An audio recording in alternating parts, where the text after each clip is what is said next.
And You're trying to build a prison. You can't handle the truth.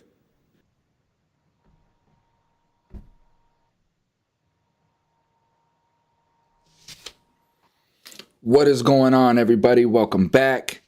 Welcome back to Thursday Night Get Right. Demetris Knuckles ill.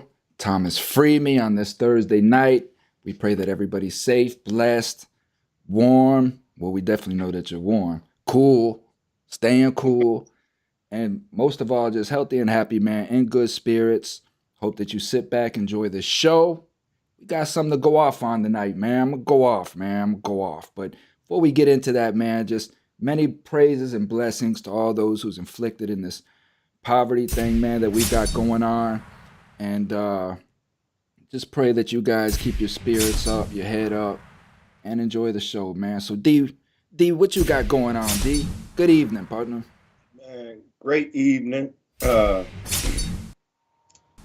hey man, I'm breathing, man. And one thing that I learned in this life since I've grown up is as long as you breathing, you got another chance. Because the only people that don't have another chance is those who are not breathing. So I'm breathing, and I'm feeling great, man. I just, I'm sending out condolences to a lot of families, a lot of friends who have passed on in the last few days. My little cousin was just found dead just a few days ago. Little young girl, she was 28, but so I'm sending out condolences and heartfelt prayers to all the families and friends out there who are being stricken by violence out there, who are being stricken by drug overdoses, who are being stricken by governmental oppression, who are being stricken by poverty and everything else that oppresses the very nature of humanity. That's what I'm doing. That's what we doing. And we're about to have a beautiful show tonight. Because as he said, he going in, I'm going out, and then I'm coming back in. Amen. We got a string of followers and subscribers there, so thank you all for tuning in. But absolutely, man. So Carlee Russell, Carlee and Russell. what in the world have you gotten yourself into, girl? My goodness. And I'm not, listen, 99% nine sure that this girl done hoaxed herself into a corner. And but there's That's still, I mean, there's still, because the oddity, D, of this whole story.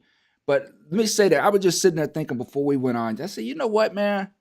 You know how I know that this ain't real? You know how I know this ain't real? Because this story went global.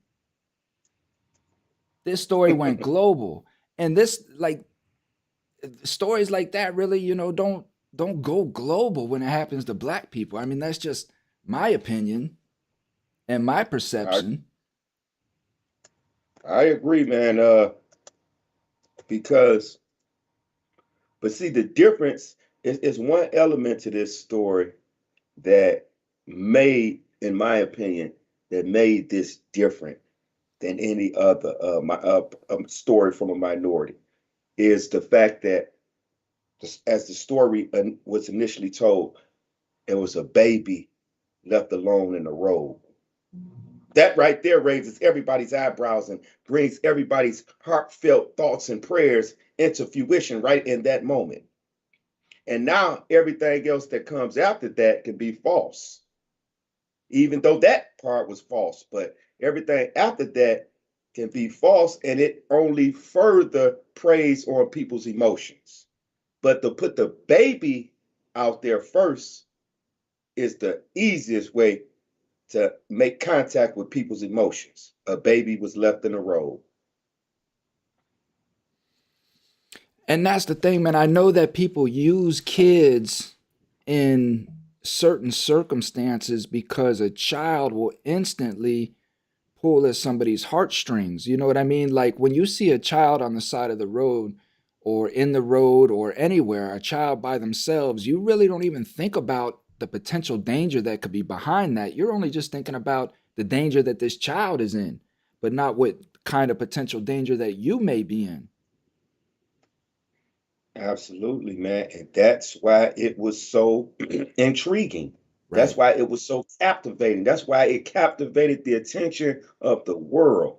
Because we're talking about a baby who was lost in the road. Immediately, this is what my thoughts did. Immediately, I said, where the parents at? Where the mom at? And then immediately, my secondary thought was, I hope the mother ain't strung out on drugs.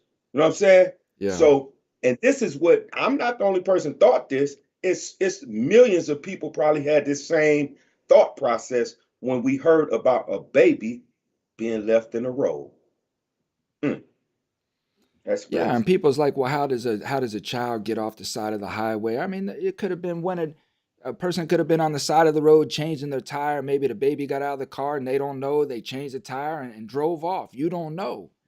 You don't know. But it's like it's a golden rule if you're insane mind, like logical mind, you don't use children in gags. This is why you don't see Hollywood really won't even go to that extent to show children being killed and things of that nature. And when they do, like it's a brutal movie. It gets Right, hard reviews because people don't like to see bad things or hear about bad things happening to children. So right. and then because I played the thing super slow mo and zoomed it in, and you can see her getting out of the car, walking around the car, and being on the other side of the car for a good little clip, and then all of a sudden just everything just goes silent. You just see the eerily flashing of the lights just sitting there flashing. You know what I mean? And Yeah. it was like some unsolved mysteries type stuff. I was waiting for Robert Stack to come out of the woods. That's the greatest. Oh, Robert Stack. That's listen. That's well, as they have said in the news, according to reports and investigative reports, she studied the app, basically the what makes up an Amber Alert. She studied this stuff. She read up on this stuff. She looked at the movie Taken. You know what I'm Yeah. saying? So she studied this type of stuff to see what would garner the most emotions. I don't think that she was that I'm not going to even say she was that deliberate because first of all, I'm not going to condemn a person like that because I don't know the emotional mindset that a person was in. But you have to be in some type of insane or some type of deranged or delusional mindset to even fathom such a story. And then according to reports, it says that it was all over her feeling alone and left out by her boyfriend. So when a person, because I know some people, man. You've been locked up and I've been locked up. I know some people that done some treacherous and torturous things because they were emotionally imbalanced. And so in this particular case, me too. In this particular case, that's what I kind of see here. But we're not talking about, we're not taking no responsibility off her because she's accountable and responsible for her own actions. To what degree, that's we're not the judge of. We're just making a quick assessment based on the evidence that has been presented to the world. We're making a quick assessment and giving our opinion based on that alone. We're not saying she's guilty. We're not saying she's not guilty. We're telling you how we feel about it. And that's how we feel about it. Yeah. And that's it. So the latest update on that is like Demetrius said, they started to the Alabama PD started to look into the prior events, what led up to this event, and they searched her Google searches, and yeah, she's online searching, how to purchase an Amber Alert. She's online searching, yeah, the movie Taken. She's there was something else that she was online searching that kind of just rang bells, but she was caught at her job, I believe, taking money and a dress from the job. So there were just some peculiar things. She had said on the phone that, or she sent some text messages that she was going to stop and get some food, and supposedly along the route she had mentioned that she stopped and got some food, but there was never no food anywhere. So there's all these little peculiar things that just really kind of lead into the fact, like what you said. You had this girl who, for whatever reason, is craving for attention. She's a beautiful woman, a beautiful young lady. You know what I mean? So it's like, what kind of attention is it that you're craving? This kind of goes into what we talk about each week when we talk about how this entertainment system, is really messing our kids' heads up and their whole thought process and everything behind that. It's and wow, because I didn't even really think of that like that. But to that very point, when you say the entertainment, what did she go to? She went to entertainment, the movie Taken. So now Bam. we have we have to think of it because when you think of, I'm gonna go all the way back to Columbine High School, right? Darren Klebold and the other guy that did what they did at the high school. They were studying something online, movies. When I mean, it's so many incidents that just has happened in the last 2 or 3 years, and each investigation has unveiled that they were watching or studying how some movie went. And so that's what they did. Even when a little boy, what did he do? Stabbed the guy at the park or was cutting the guy up at the park, and he said that that monster made him do it Yeah, from yeah, the video game. yeah, yeah. Come on, man. This stuff is And she and said, that her assailants she got assailed by a white man with orange hair. Does that ring a bell? Anybody? John Holmes, the Colorado I, movie theater killer, talking about I hate movies and all of that. I hate to laugh at it, but come on, man. Some people probably thinking Donald Trump when they hear the orange hair. That orange, no, he orange face. So so listen.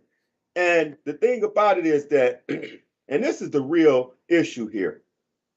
We know that mental illness runs rampant. We know that it's coming out that so many Americans, and I'm just talking about Americans because we are in America, so many Americans suffer from some form of mental illness, whether mild or deep, some form of mental illness.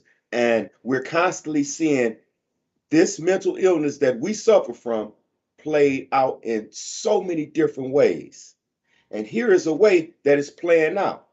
But again, we're not giving excuses out because at the end of the day, if you have enough consciousness to go and study a movie, to go and read a book or read online something, if you have this much consciousness, then we have to accord you some intelligence.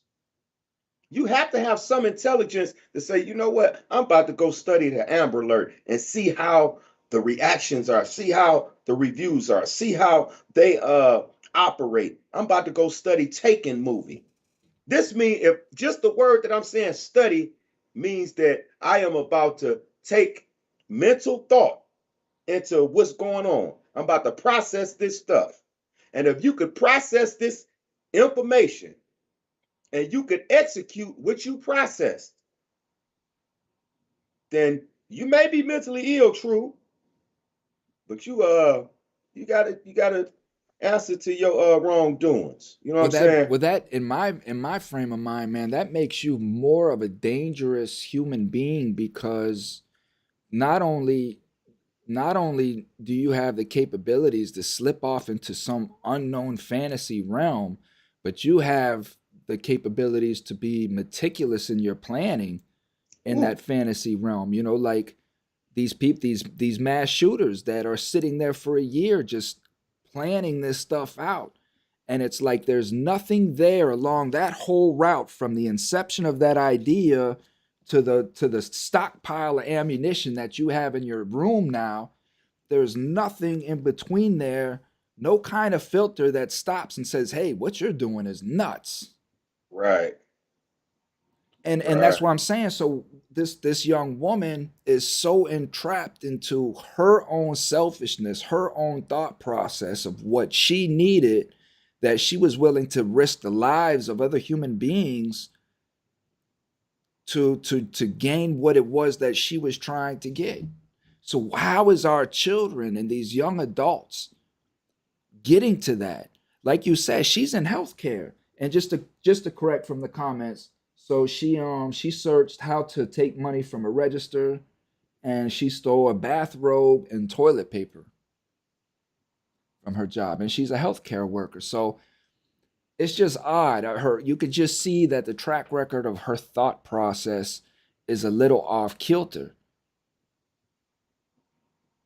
I agree with that, man. That you said a roll of toilet paper, man. Come on, man. A roll and a bathrobe. And a bathrobe.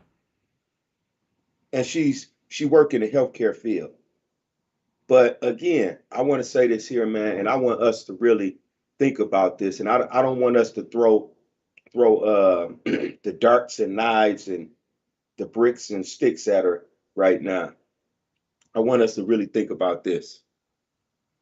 What caused her to have that break from reality?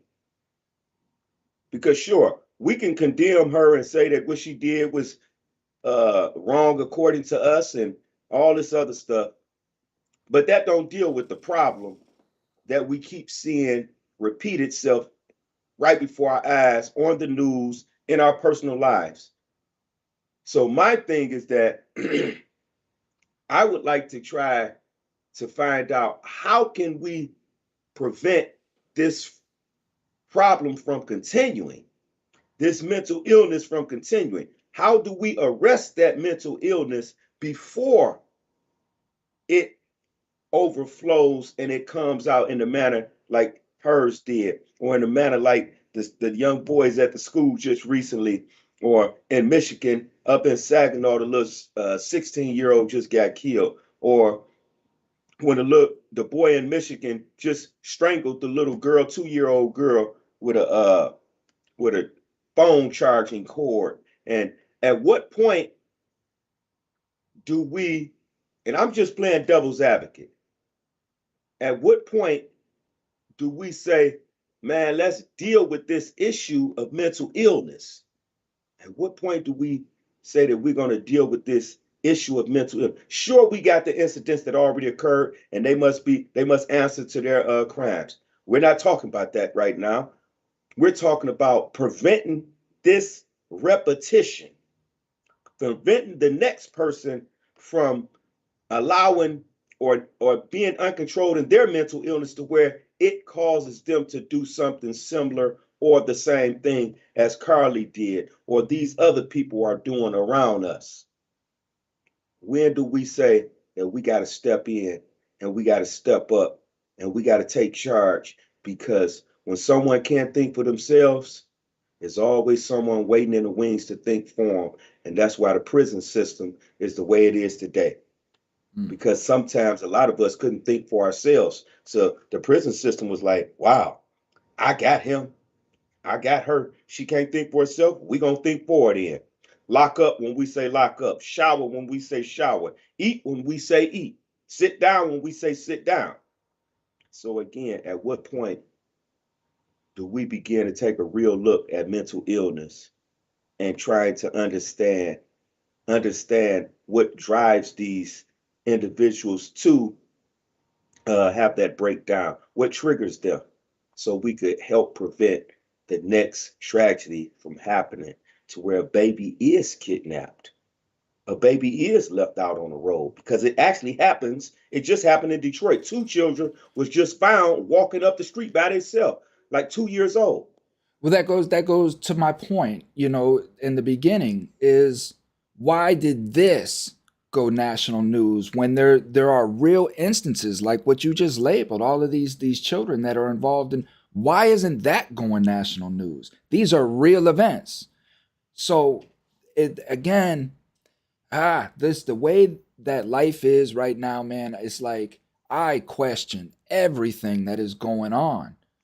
I question everything that's going on because I know that these pockets run deep.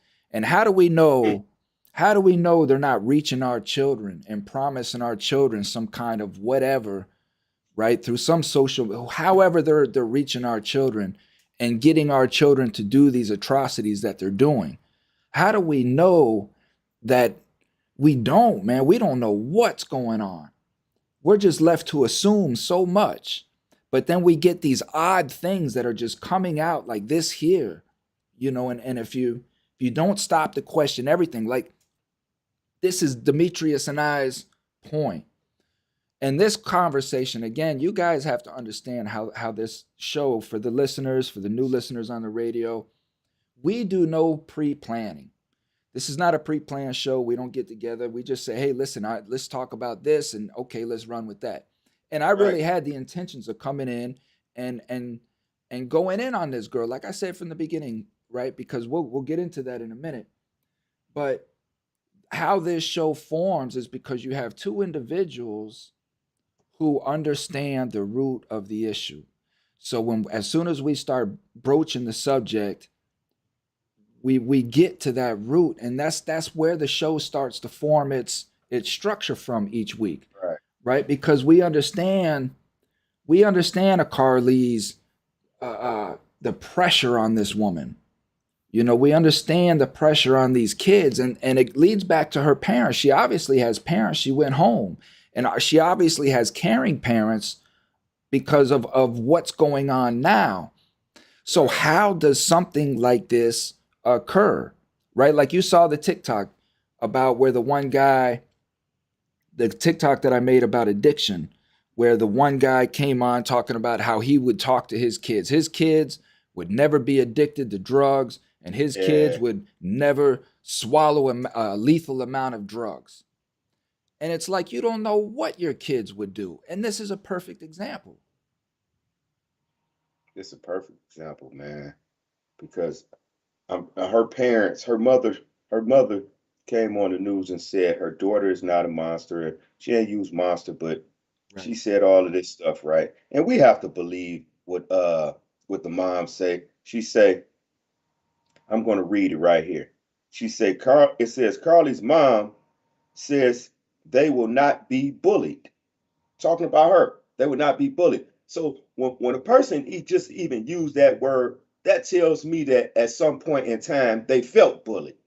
Because you have to know how bully feel in order to say To that I'm not going recognize to it. be bullied. Right. Right. You got to recognize it, right? So that's what Carlee's mom was talking about. It's just the fact that she had been, not she had been bullied, but they're not going to be bullied. And I honestly, I think that what she did was horrible, and it put a stain on so many Amber Alerts and missing children and parents who missed their children because the child ran away or got abducted, whatever the situation is. I think it put a very ugly stain on it.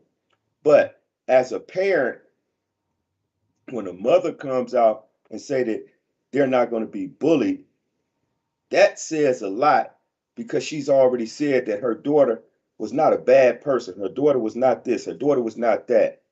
Okay, but just like you just said, we can say our daughter not this, our son not that, and blah blah blah blah. And then next thing you know, the evidence show that your son been looking up this murder for the longest, for 2 years now.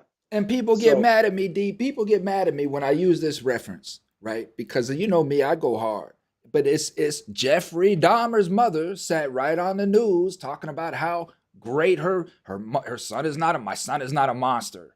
He's a good boy. This is Jeffrey Dahmer's mother. Of course she's gonna say that. yeah, yeah, This yeah, this dude was eating people. yeah. but Ain't that crazy, man? but that's I mean, and I would say the same thing about my child as well. But it just goes into switching up now. Let's talk about Jussie Smollett. You know, in Jesse that Smollett. in that scenario right there, how similar do you think this situation is? Again, to me, it all boils down to a person's psychological state. Because for example, here's a perfect example. I know this person, right? And this person, this is a story that was told to me, so don't take it take it with a grain of salt. But this is how the story was told to me. I know this person that he was messing with this girl. They was in a relationship, and allegedly he likes to control the. He wanted to control the relationship and stay in control. So one day the girlfriend was at work.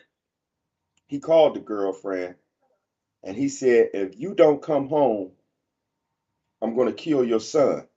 The son was like 8, 9, 10 years old. So what he did is he put ketchup all on the walls, right? Mm. So when she come home, after she heard him make this threat, and she come home and she see all this stuff on the wall, what do you think she thought? She didn't smell nothing. She seen something. Whereas while I'm telling you right now, we would say, well, you can smell ketchup. Yeah, you can smell it right now because we in calm state of mind. Right. But when you're adrenaline pumping and you is scared and you really don't know what's going on, you confused, you don't smell nothing. All you see is red on the wall and you thinking about the threat against your son's life. Right. Now, I'm saying all of that to say that I know this person and I know how mental illness really sets in on people. It takes different forms. So when you talk about Jussie Smollett, the same thing. This guy had a elaborate story, very elaborate, and he stuck to the story. Even when my man, the one actor guy, or whoever he was, said no, he paid us, Mm-hmm. and Jussie Smollett stuck with his story. But that tells of a mindset. I don't care how much money a person make. That don't change. That don't make them mentally ill or not mentally ill because they're a millionaire. A whole lot of them mentally ill, diabolic in some of their thinking. So Jussie Smollett situation is almost identical to Carlee's, man, and it's sad. Well, with that being said, right, because you see how the black community rallied behind Jussie when all of that occurred. So now I'm kind of seeing a backlash. I'm kind of seeing like something completely opposite when it comes to the black community and Carlee. Now, why do you think that is? Because you have people that are like, throw the book at her. She deserves everything after this here. So why do you think that's because maybe she's a woman? She's a black woman versus a black man, or what? I mean, what's your opinion on that? I'm gonna go back to something I said before. Think of this. How many incidents have you heard like this where there was a baby as the poster of what's going on? A baby. She used the baby A as the woman bait. did.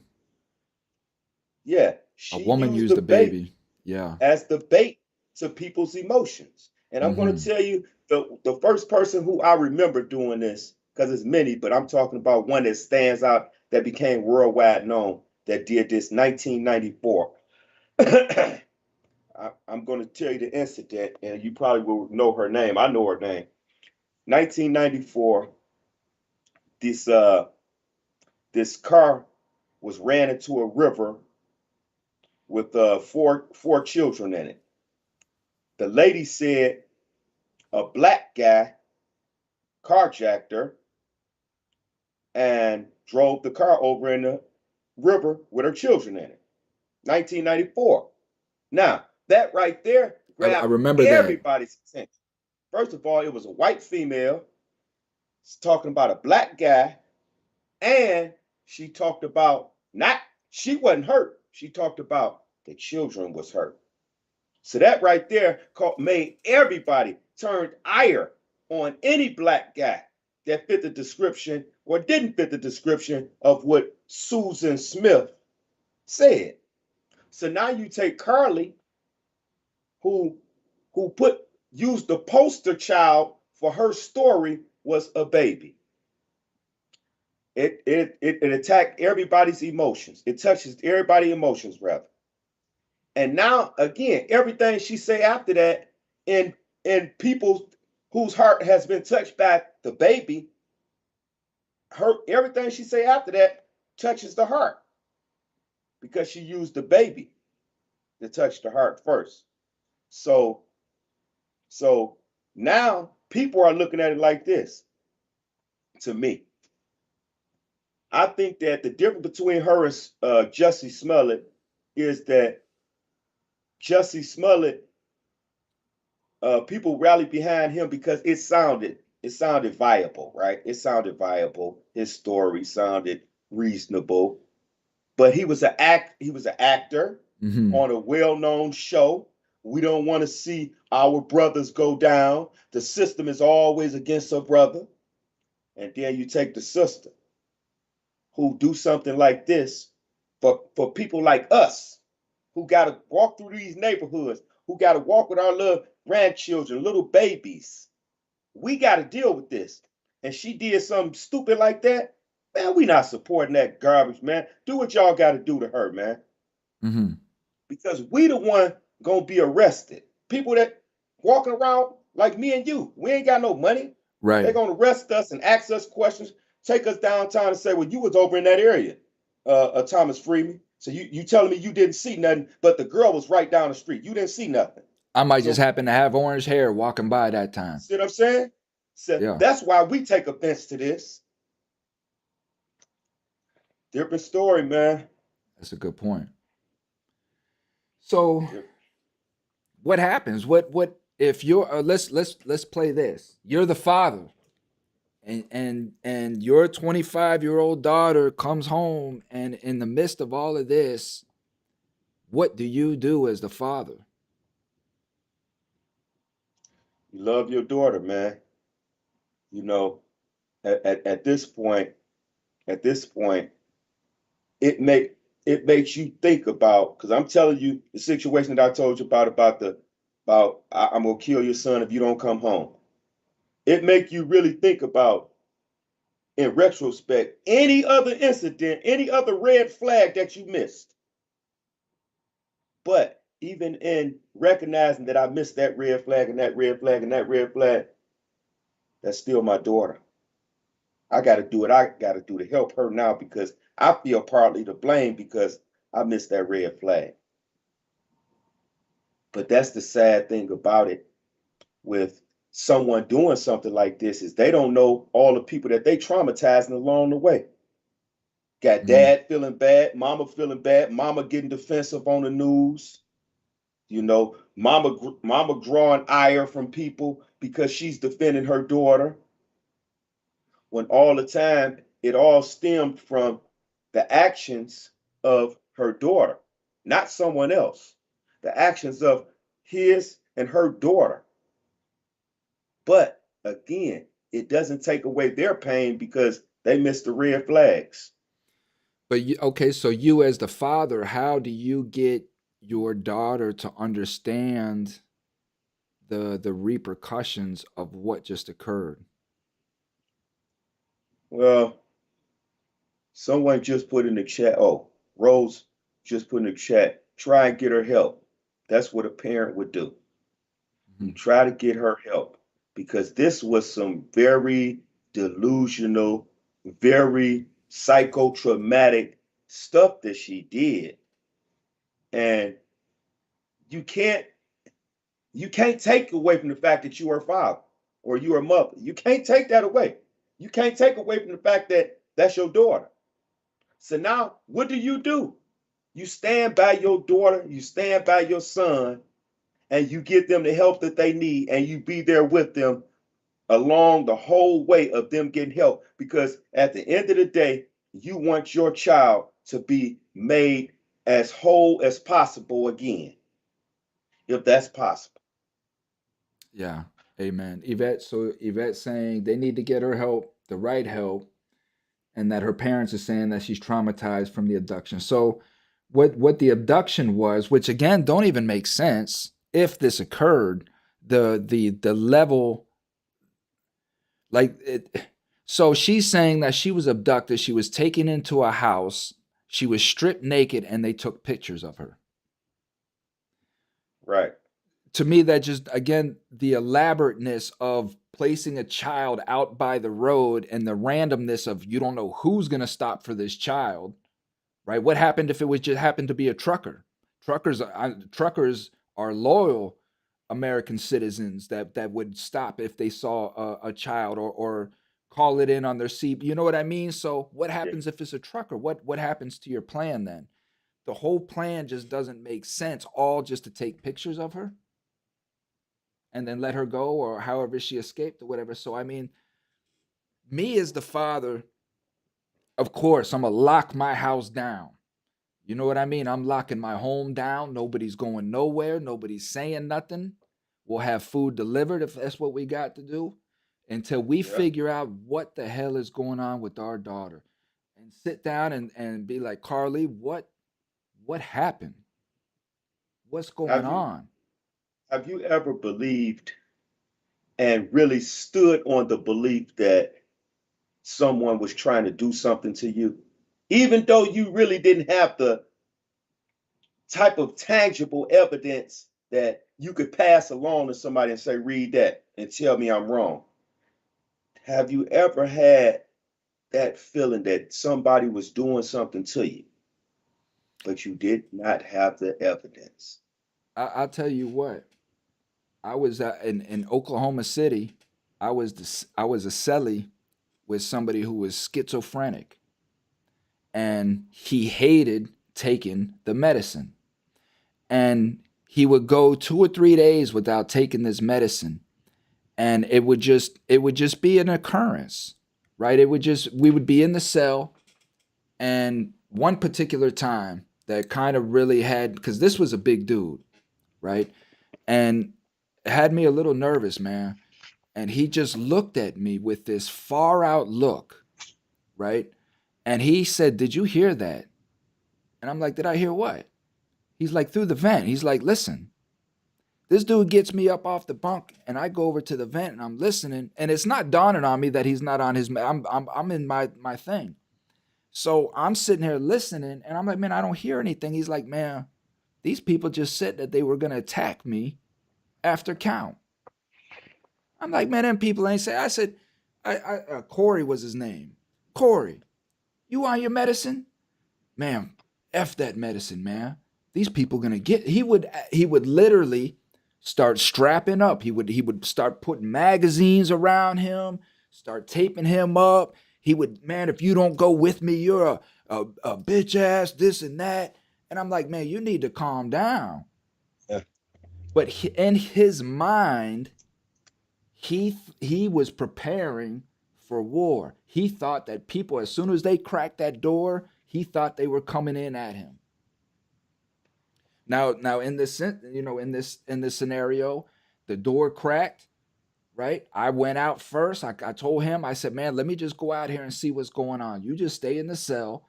I know what's going on. I'm going to the guard and say, 'Listen, man, we need to get sight down here.'" But I'm telling him, "Corey, man, just hang out in here. Let me see what's going on, man. Don't go out here going all crazy. Just hang out." And Yeah. he hung out. I went and got the guard. The guard came up, and they ended up getting Corey down to medical, get him back on his meds. But that's the thing. How do we know that Carlee isn't in? She didn't have a schizophrenic situation? Right. And because I know people, man. I have a cousin right now. Matter of fact, my cousin that they just found dead Monday. Yeah, Monday.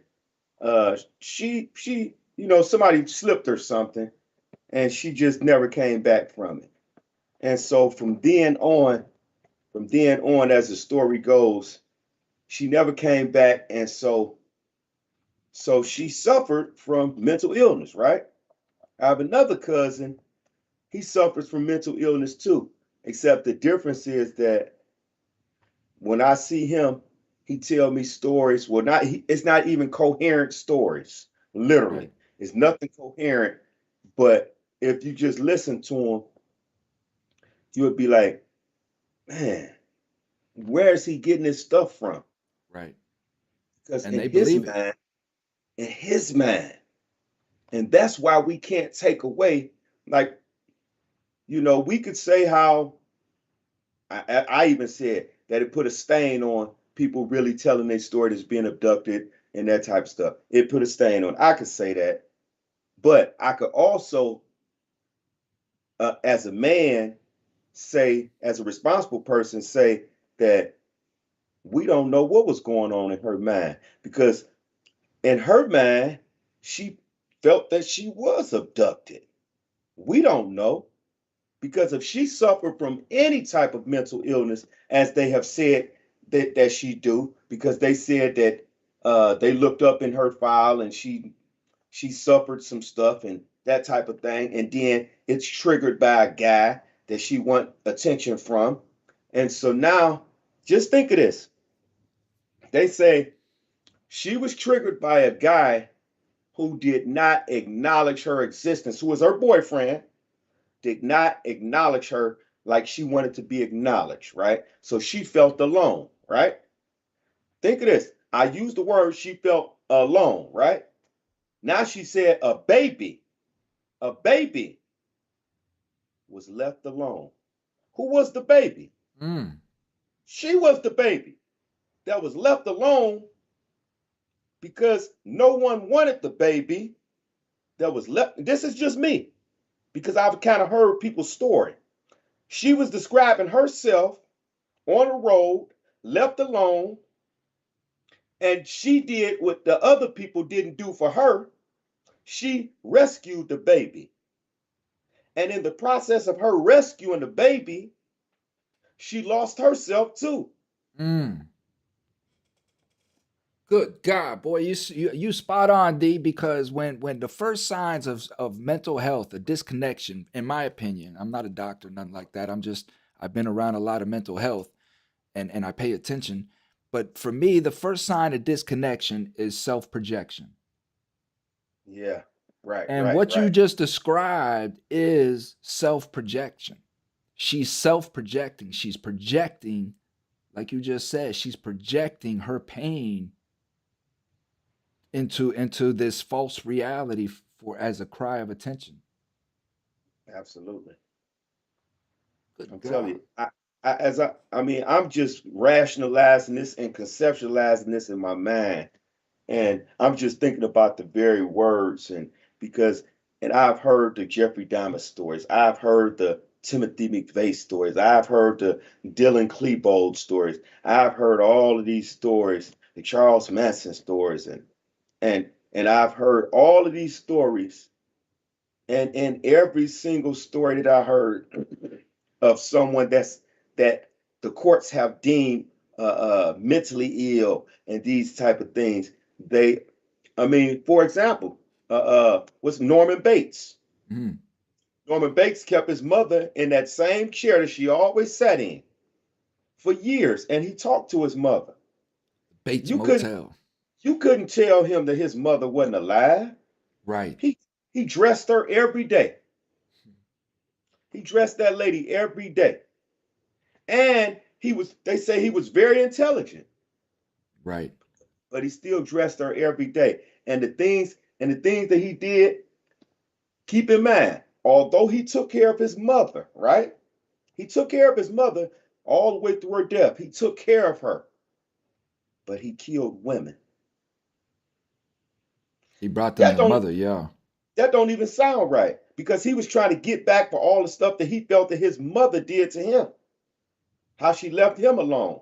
How she didn't nurture him, mother him. She said, Norman, you this, you that.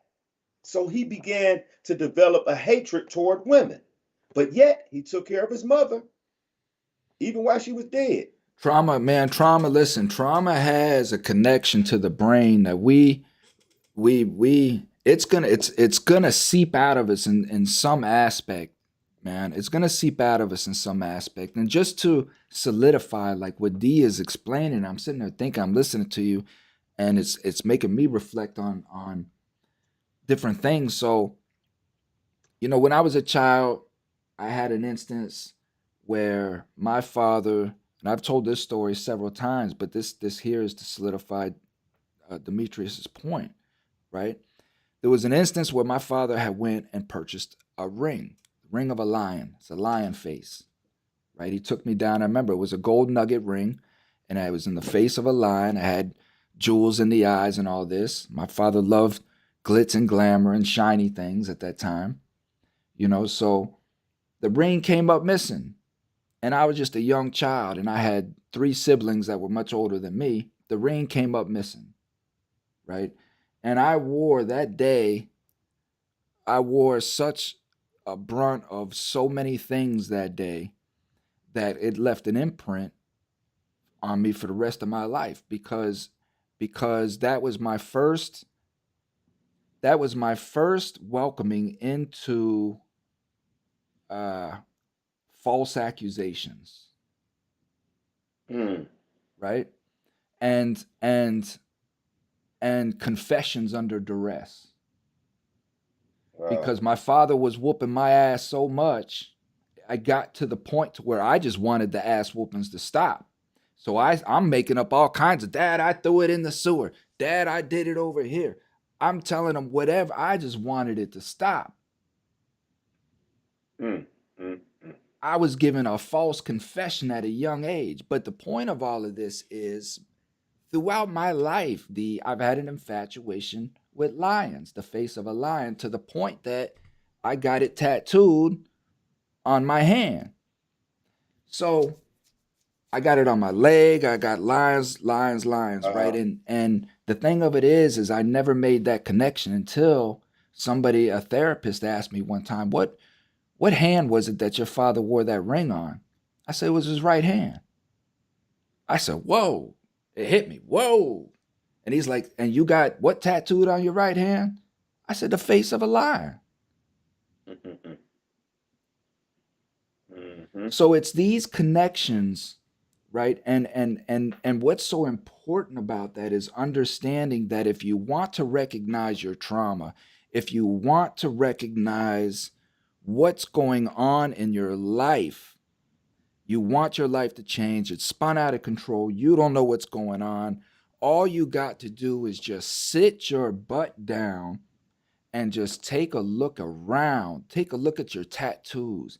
Take a look at your art.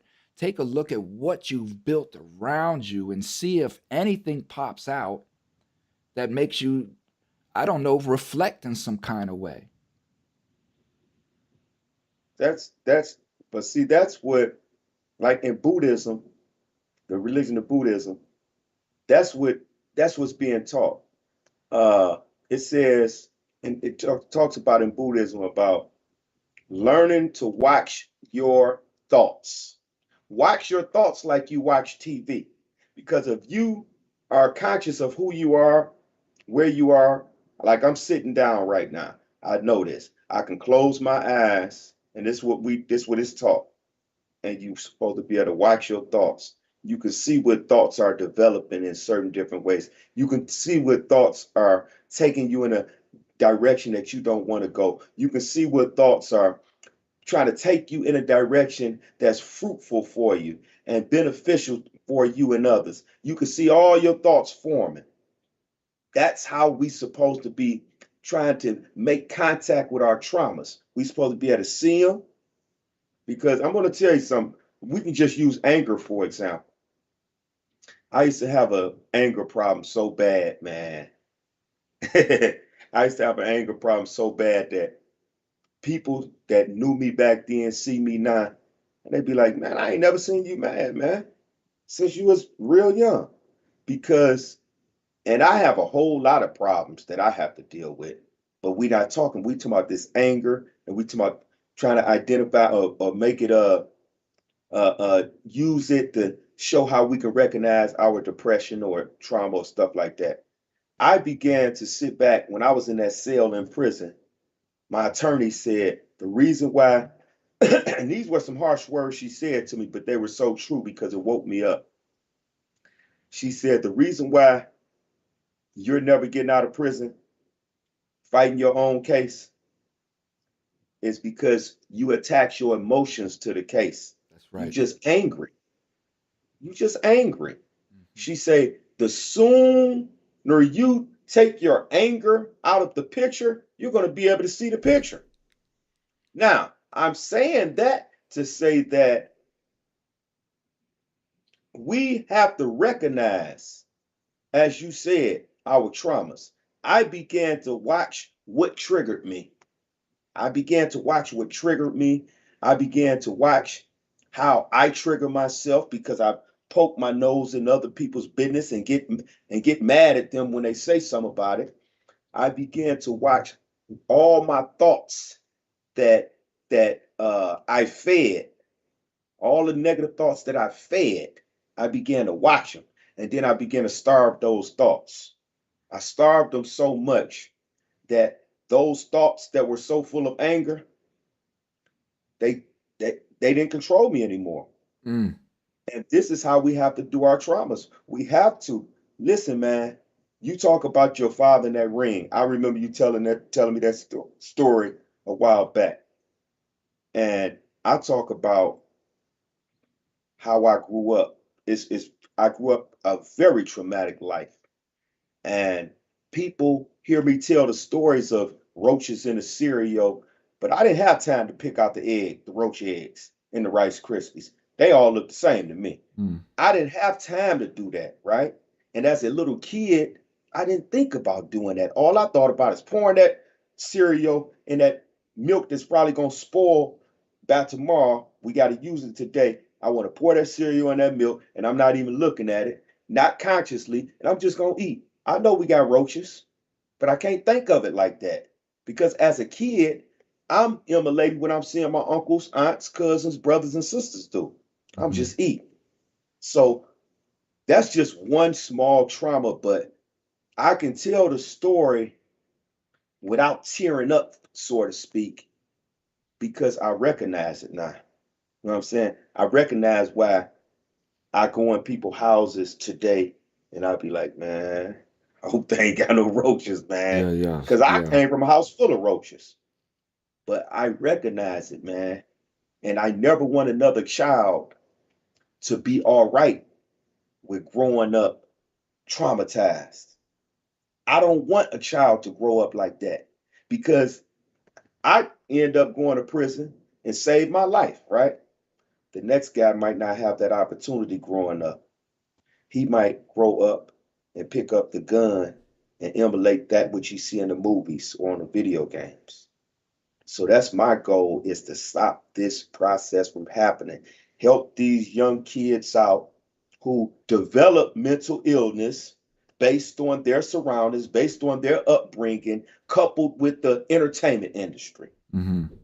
Help them to rationalize that and separate it, be able to see it and not react to it. That's my goal. Yeah, that's facts. And what you said, man, about the court system and whatnot, I mean, that's 100%. And I just said that the reason why I got so excited about you saying that, man, is because I just had this conversation with somebody just the other day about how we hurt ourselves more in our post conviction relief because we are just filing emotionally. We got so much emotion in it. And the thing of it is, like I explained to this person, it took me to understand, right? To take a step back and look at everything that I filed and just take a bird's eye view of what was going on. I had to take myself out of that emotion because I realized that I was going down a dead end road. What I realized in that is that I am dealing with the epitome of narcissism. The criminal justice system is a narcissist. Its Yes. whole function is of narcissism. And me going in and trying to attack this court system to show that it erred would never ever admit that it erred because it's a narcissist. And what it would do is, as I'm attacking this court system, it's going to bury me so far because I am slandering the court system and it's a narcissist. So what I ended up having to do was exactly what you said, man, was take a step back and say, you know what? Let me try a different method. Let me try to rub the court bellies, the court system's belly. And let me try to stroke its ego and say, oh, Mr. Court System, there had to have been, the wind had to have blown the papers off this day, and there was no way that you could have seen this because you and your supreme courtness would have saw this, and no way would you have allowed this atrocity to happen in your Yeah. courtroom. But unfortunately, this is what happened. And you have to let that court fix itself in such a gracious manner that it never is tarnished. That court is a narcissist, which means that it has to recognize its own mistake and fix it in such a way that it doesn't look like a mistake. So in other words, we have to live with our traumas, re-traumatize ourselves. And I did it. I'm telling you firsthand experience, I did it. We have to re-traumatize ourselves just to appease them in hopes that they give us some favorable outlook, some favorable result. We have to re-traumatize ourselves. And now I'm going to show you something, man. I'm going to show you something. Just watch how I make this connection because I'm thinking about it as I'm talking. We re-traumatize ourselves just to appease somebody else because we want some favor. Ain't that what Carlee did with her boyfriend? She traumatized herself and her family to appease someone just because she wanted to feel favored. That's what we do, man. And that's not to say, again, I don't want none of the listeners or viewers to think that I'm taking up for it. No, I'm not. I am talking about the everyday traumas that we go through and how we will sacrifice our own sanity just to receive favor from someone. Because sometimes, especially for me and Thomas and people like us, when you locked up and you started that first year, and next thing you know, you look back and you got 5 years behind you, then you got 10 behind you, and you just keep looking like, God, dog it.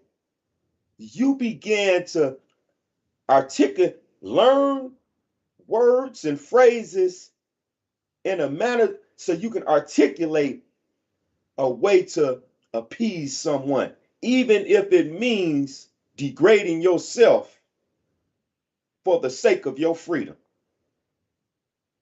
We did that. And I hate to say that, I hate to even put it this way, but sometimes you got to do that. You know what I'm saying? I hate that we have to do that, but as narcissistic as the system is, they're never wrong. There's nothing you could say to them that will make them admit that, yeah, we were wrong all the time about this. Never. They will say, well, I think that someone misinterpreted along the way, and we're going to correct that then. That's how they will put it. And you could take, in Michigan, for example, all the guys that have been exonerated. I'm talking about from years ago. I ain't talking about these newer guys that have been exonerated. This is what the prosecutor says. This is the phrase that they use to prevent them from getting any real money. She said, this was on the news. She said, I'm not saying they didn't commit the crime. I'm just saying we don't have enough evidence to keep them. So this means that you weren't outright exonerated. Right. And again, the system is so narcissistic, that's how they feel. They say, I don't care if you've been exonerated. I still think you did the crime. We just don't got enough evidence to keep you. Right. That's that not admitting guilt part, but That's it. so judge, jury, now executioner, right? Because at the end of the day, Carlee caused a national panic, right? She caused a national panic. Everything that ensued afterwards, people went on manhunts looking, people wanted Who knows what individuals were doing because of what Carlee did. So how and what justifiable punishment should Carlee would it take for Carlee to understand or should be accountable for? What should be coming down on her? First of all, I already know they're gonna make her pay for all of the law enforcement, uh, the time that the time that she took from them from investigating other crimes that they never really investigate. You know, they gonna make her pay for all of that time that she took from those police officers having to get on her case. They're gonna make her pay for that. And Mm, besides that, man, and this is just me being honest, man. This and I'm taking my emotions out of it. I gotta take my emotions out of it. Because my emotions say, man, she need to sit there, man, and suffer whatever consequences they got to give her. But mhm. that's just my emotions, right? Because I'm thinking about the children who are really missing. But being impartial and just, because we must be impartial and just, especially when you're a social activist. You must be impartial and just. I would say because we understand mental illness better today than we did yesterday, that they should make her have to work and pay off the bills that she she ran up for everybody trying to do the searches, all the law enforcement doing the searches. But other than that, I think that the state owe her some treatment. Yeah, I agree with that. I agree. Jail, no. Public statement, absolutely. She owes a public apology. For me, I would have to get a sincere public apology from her. Um, to just because. But with that, pops, no, pops. What it was the Gator ring is the one that the feds took from me. So my father, we also had a Gator ring. My father had a Gator ring that was an actual alligator that wrapped around your finger, and then he bit on his tongue or his tail. And that ring was one of the pieces of jewelry that, when I caught my federal charge, was taken off me and was never accounted for. By the time I got to the jail, nothing arrived with me. So that's a piece of item that I just happened to, because again, all the jewelry that I had that was taken from me was custom made in some aspect. So, as I'm out in public, I just keep my eye open. I know what my stuff looks like. You Right. just can't help it. Again, this is the trauma. This is the PTSD of people coming in my house and accusing me of the atrocities that they were accusing me of, yet taking things and sticking them in their own pockets.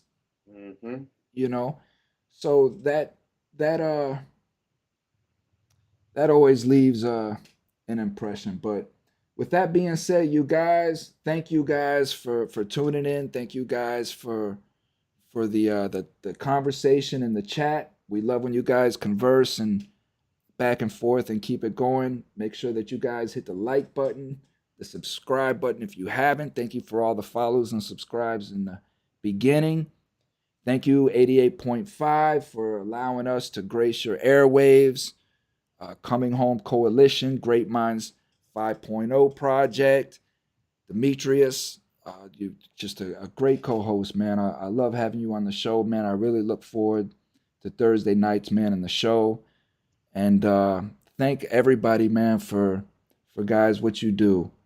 Um, that's it, man. I'm out for the night. D, what you got?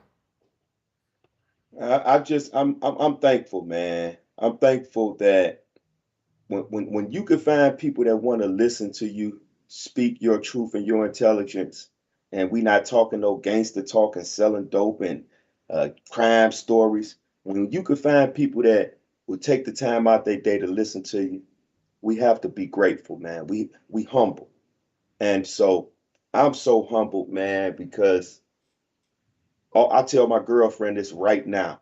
I say, in my life, in my lifetime, I want to be able to transform this type of format that we're on right now to a larger stage. That's one of my goals. I want to see this happen. I think that we have what it takes to make this happen in this criminal justice reform era. We have what it takes to make this happen, to make, and I'm going to say this too. We can make a living off this, and we could hire people off what we doing. So I'm humbled by this. I love to see people interacting in the chat because it lets us know that you are actually listening to what we're saying, because you're actually commenting on things that we say. And I'm going to say this to everyone. I'm going to ask you to share this with a friend. Share this with a friend. Thursday night get right. Thomas Free Me podcast. Share it with a friend, because that's how we're going to stay doing this. That's how we're going to stay energized and motivated to do this type of stuff. So I want to say thank you to Thomas Free Me, Coming Home Coalition, all of these organizations out here, like my organization, Michigan Liberation, and Nation Outside, and so many other organizations out here putting this work in, trying to bring about a change in our community and the criminal justice system. And I want to leave you with this right here. Let us remember that just as Carlee's mental illness came out in the manner that it did, we all suffer from some type of mental illness. It just doesn't come out in the same way. So therefore, we must not condemn someone for their mental illness, because no one woke up this morning to say, I want to be mentally ill. Let's respect people's mental illness and seek the treatment necessary for them, but let's not give them a pass just because they mentally ill. They still must be held responsible as much as possible for the behavior that they display. And with that, I'm going to say peace and love. Amen. For those, join us, Facebook, trying to get me to Michigan. Demetrius has announced that he'll match all donations to get me up there. It's a very important thing to get me up there and speak. We're mapping it out. We're planning it out. Please follow us on Facebook for the latest. Within the next couple of days, I'll be putting out probably about what we'll need to cover the cost. I'm looking to fly out the 27th. I have a meeting here in Hillsborough County. I've been trying for the longest to get on the Hillsborough County Reentry Board, and I've succeeded in doing that. And our first meeting is the 27th. So I'm looking to get out the 27th and stay up in Michigan for a couple weeks, because Temujin Kinsu has a trial going on up there as well, and he needs participants to be active in that as well, to sit in the courtroom, support Temujin. So Temujin Kinsu is an individual who's been incarcerated for 40 some odd years. He has some serious things going on with his case, so I'm going to be up there for that. So please join us on Facebook and be active with that, and we're out. Be safe, be happy, be loved, be your best self, man. We gone.